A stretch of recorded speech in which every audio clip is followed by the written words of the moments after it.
Voici le témoignage de conversion de l'entrepreneur Franck Kwame. Ce soir, je veux te donner ce témoignage. Tu ne l'écouteras peut-être pas entièrement, mais celui à qui il est destiné le fera. Le jour où ma vie a changé.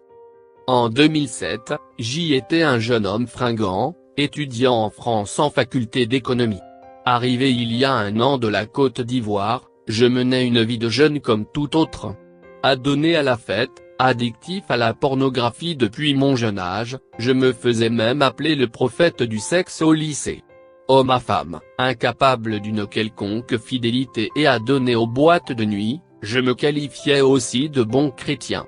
En effet, après avoir obtenu tous mes diplômes et sacrements de l'Église, communion, confirmation, etc., j'y estime à mériter le ciel de par mes œuvres, n'étant pas un violeur ou un tueur, simplement un bon vivant. C'est dans cette mentalité que je croise une jeune dame, Mademoiselle X, qui fait chavirer mon cœur pour la première fois de ma jeune vie.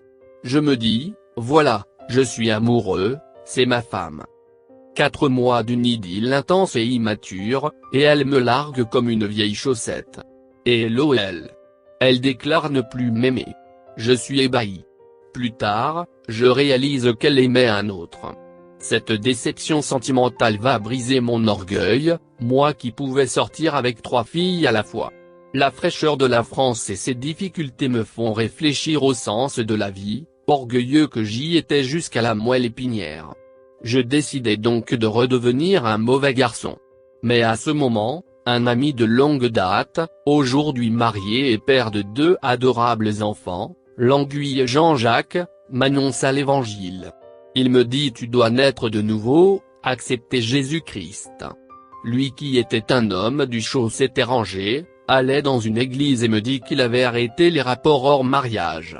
Je le trouvais bizarre. Pour moi, je connaissais Jésus. Mais j'ai quand même écouté ce que cet ami me disait. Un jour il me donne un message du pasteur Mabou Hadi sur enseigne-moi.com, un site chrétien où il y avait plusieurs pasteurs. Touché par le message, je me disais que si je trouvais la force qui était derrière les paroles, j'aurais trouvé la vérité. En fait, ce jour la parole venait de pénétrer mon âme. Très heureux, j'ai regardé l'adresse de ce pasteur sur le site. Mon ami Jean-Jacques ne savait pas où était l'église, il avait juste vu le message défiler en première sur le site. Il m'avait donné le message tout simplement dans le but d'évangéliser. C'était un message sur la guérison. Le même jour j'ai appelé le pasteur et je suis allé à l'église 2 jours après. Un autre pasteur prêchait ce jour, le docteur Victor Boumono.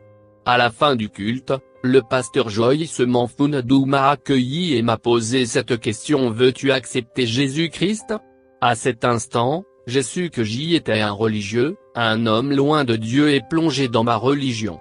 Je n'avais aucune relation avec Dieu, je ne connaissais pas Jésus, et je savais à ce moment que si je quittais ce monde ainsi, j'irais tout droit en enfer. Convaincu de péché, je fis une repentance instantanée, j'acceptais le Seigneur Jésus dans ma vie. Gloire à Dieu, ce jour de l'année 2007 ma vie a changé. Une grande paix a envahi mon cœur. Une paix magnifique.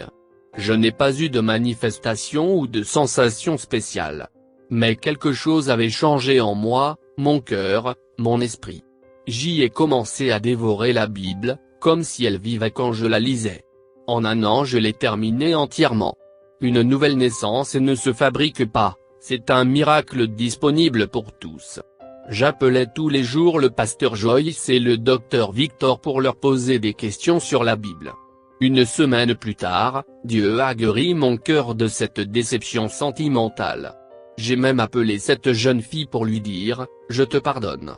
Elle était étonnée et gênée. 2 semaines après ma conversion, j'ai décidé d'arrêter les relations sexuelles. J'ai commencé une nouvelle vie de relation avec Jésus et j'ai quitté la religion, ayant compris que la religion ne peut sauver. J'ai vu comment Dieu m'a délivré des addictions sexuelles. J'ai vu comment la parole de Dieu a changé ma mentalité, comment Dieu m'a aussi guéri de l'asthme.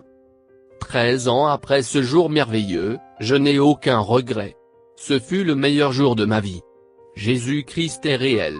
Tu peux être jeune et marcher avec Christ. La parole de Dieu est la vérité. Je remercie vraiment mon frère Languille Jean-Jacques, un fidèle témoin du Seigneur. Je tiens à honorer et remercier l'apôtre André Larue, fondateur du ministère Esprit et Vie. Le prophète Sostène Mabouhadi, mon père dans la foi et le ministère. Le pasteur Nina Mabouhadi, ma mère spirituelle. Le pasteur Joyce Manfounadou et le docteur Victor Boumono, des modèles dans la foi et des précurseurs.